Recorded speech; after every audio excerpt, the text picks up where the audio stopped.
Arrête, Christophe. Arrête, je vais passer à l'antenne. Quoi? T'as des photos?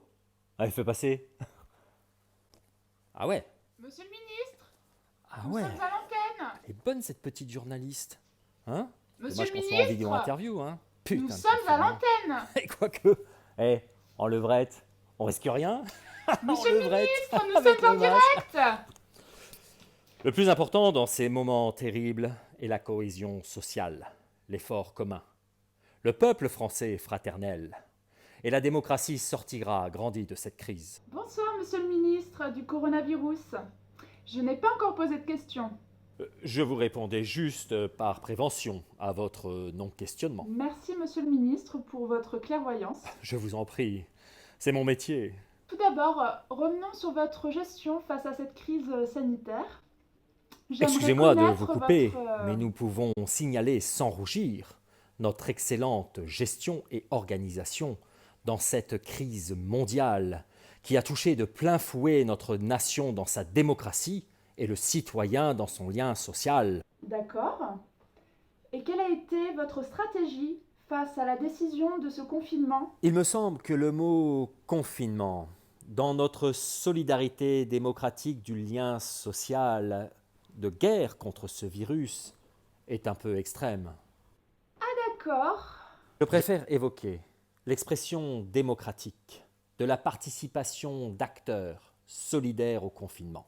Ce n'était pas ma question. Ma question était par rapport à votre stratégie. Mais je vais vous répondre.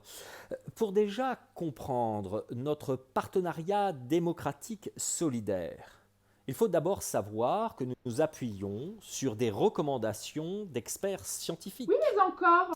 Dans un premier temps, nos experts scientifiques nous ont indiqué qu'il ne fallait rien faire, mais tout en se lavant les mains, mais qu'il était absolument essentiel de préserver le lien social participatif des acteurs de la nation en ne cédant pas à la panique. C'est-à-dire, monsieur le Premier ministre du Eh bien, coronavirus. qu'il fallait sortir au théâtre, aux terrasses des cafés ou autres établissements pour bien montrer à ce virus que le peuple français ne cédait pas à cette peur mondiale.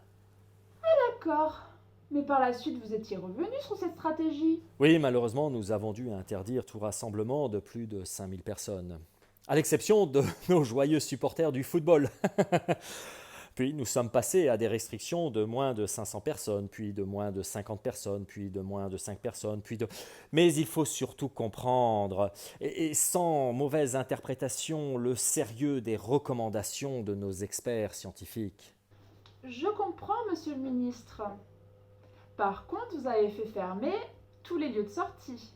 Les bars, les restaurants, les boîtes de nuit, tout en maintenant les élections municipales. Nos experts scientifiques nous avaient excellemment bien informés à ce sujet que dans le cadre démocratique d'un projet de participation citoyenne locale, sous le contrôle d'acteurs locaux, il n'existait aucun risque vis-à-vis de ce virus. Vous m'envoyez rassuré. Quoiqu'aujourd'hui, certains scrutateurs ont avoué leur positivité au virus. Et ils incriminent ces élections dans leur contamination. Mais ma petite demoiselle, pouvons-nous rester sérieux 2 secondes? Et c'est d'ailleurs la raison pour laquelle nous avons été obligés de changer de stratégie, car le peuple français est fier, mais réfractaire. Et il ne suit pas les recommandations d'un plan logique et limpide, d'une stratégie nécessaire, dans le cadre d'un contrat social où il serait acteur. Oui, monsieur le ministre, plus clairement? Eh bien, nous avons dû être dans l'obligation de tout confiner.